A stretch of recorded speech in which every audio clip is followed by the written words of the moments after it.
ህዋት ጦርነት ከፍቷል። ወደ ሙሉ ጦርነት ለመግባት ነው ዝግጁ እያደረገ ያለው። አሁን ወደ ሙሉ ጦርነት ለመግባት ከባድ መሳሪያዎችን እያንቀሳቀሰ ነው። ህዋት እየተነኳኮሰ ነው።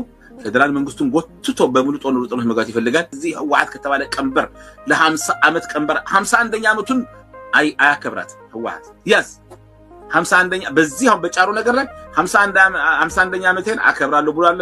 እንትን እያደረጋለሁ ገንዘብ እየሰበሰበ 51ኛ ዓመቱን አያከብርም ህዋት 51ኛ እኔ አሁን የትግራይ ህዝብ ዳግም ለጥቅምት 24 እልቂት እንዳትገባ ነው የምፈልገው። እናቶች ህዋቶች ማለት የአንድ መንደር ስብስቦች ናቸው። ትዝ ይለኛል። አይወክሉትም የትግራይ ህዝብ።